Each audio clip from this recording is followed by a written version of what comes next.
Now, I'm making now one of the most important decisions of my life. A decision that was not readily and easily made.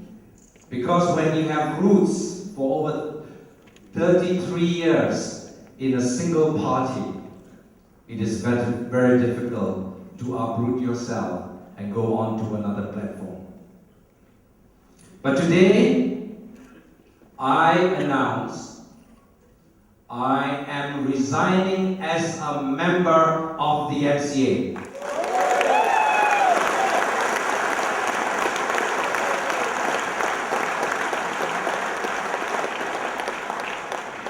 With the permission of our Ketua Umum, I am also announcing I am joining PKR.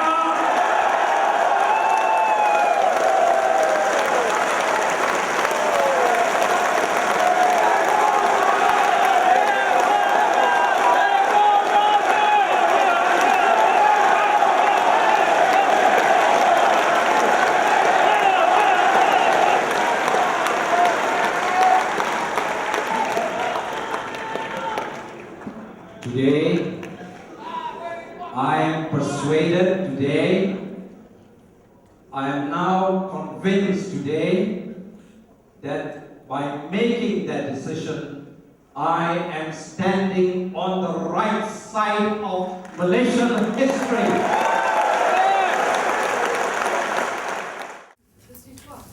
Why did you deny that you were joining PKR before this? Wrongly quoted.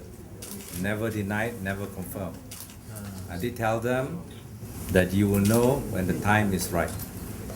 There's a season and a timing for everything in life. So that was a wrong conclusion. I always maintain that one must be consistent, don't tell lies. If you don't have to tell it now, tell people to wait. And in any case, from what I've said that day in Bakri, from what I said in terms of the need for major reforms, deep reforms, not superficial reforms, the journalists should have already understood what is between the lines. Chua, have you submitted your resignation to the MCA? I will be doing it. I think the announcement was effective eventually. I've already announced. I did announce my resignation just now. So when The other thing is a formality to send a letter. Yes, of course, we'll invite him to join the leadership Supreme Council in the next meeting. I have to confirm in the Supreme Council meeting and get, of course, the endorsement of the President.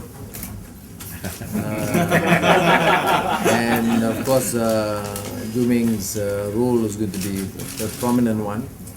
And I think other than the Supreme Council, I would seek the approval of the President and the Political Bureau to immediately appoint, because in our system, the Political Bureau actually meets regularly, weekly, then followed by the Supreme Council.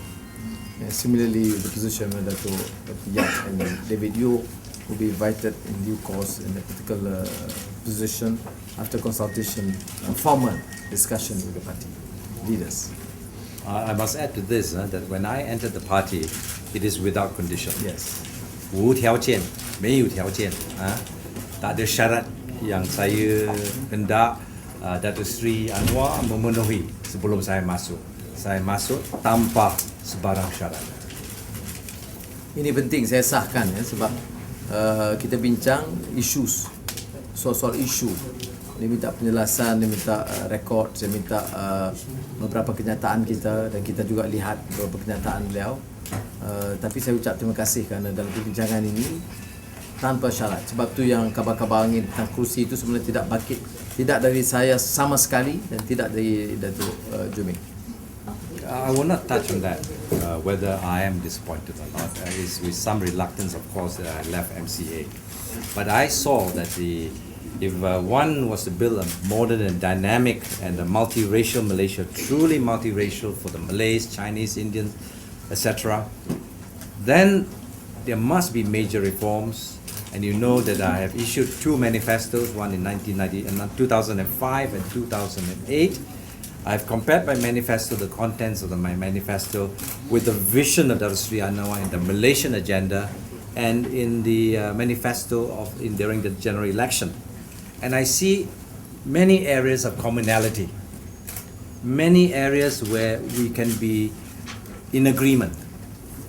And that was a thing that really persuaded me that really keadilan, PKR, is the right channel for me to join. It's the right party. We share many commonalities. And I discussed his agenda. I asked some questions, some of them a bit probing, and he asked me, and I gave him my manifesto. He has read my manifesto.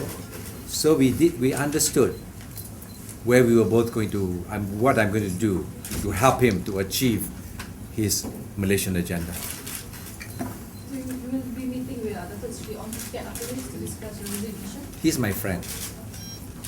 He's my friend. He is a man that stands for ideals and principles, and I respect him for that, and I think he respects me as well. So our relationship will continue as friends. Ini pada selepas pemilihan dalam parti MCA pada tahun lalu, saya dah keluarkan manifesto saya dengan idealisme, dengan visi saya bagi MCA. Dan saya nampak bila saya buat perbandingan dengan Malaysian agenda Malaysia yang dikeluarkan oleh Datuk Seri Anwar dan manifesto partinya, parti Pakatan Keadilan Rakyat, Parti Keadilan Rakyat, saya nampak ada banyak isu-isu yang kita ada fikiran yang sama. Itu mustahak bagi saya. Kalau kita ada idea-idea yang memang bercanggah, saya tidak akan masuk Parti Keadilan Rakyat. Very simple. I have stated this very clearly. I wanted to reform the MCA. And you may not know this, but in the campaign in 2008, when I campaigned for the presidency, one of my call to all the central delegates that I met throughout the country was this: MCA should reform whether or not UMNO reforms. If UMNO refuses to reform or only initiates superficial reforms, then MCA must come out of the Barisan Nasional. I think a number of friends actually played the role, but it's important that Chua Jui Meng also have direct access to me, and we met a number of times. In fact, his 2005 manifesto was also sent to me. I'm his friends. That's one thing. I mean, we should continue the civil 2000, no, even earlier. Earlier, yes. Yes. You know, so I saw that and read that, and I said, look, I mean, there's so much in common. Why don't we meet and discuss further? So I think was the Tanji Q, many other friends, David Yo, Michael Bong, they're all common friends. We talk about it, we discuss, we had tea together, we had dinner. It's okay. I mean, as friends. That's why I appreciate him as a person. Even at a time when we are representing different parties, we are more civil, and that's what we require in this country. And that's why I'm deeply touched by his comments when asked about Dr. Ong Tikiat or the MCA. I mean, he's been very exceedingly kind in his remarks and regard as friends. I mean, that is a tradition we must set in this country. Okay. All right. Quick. Okay, terima kasih.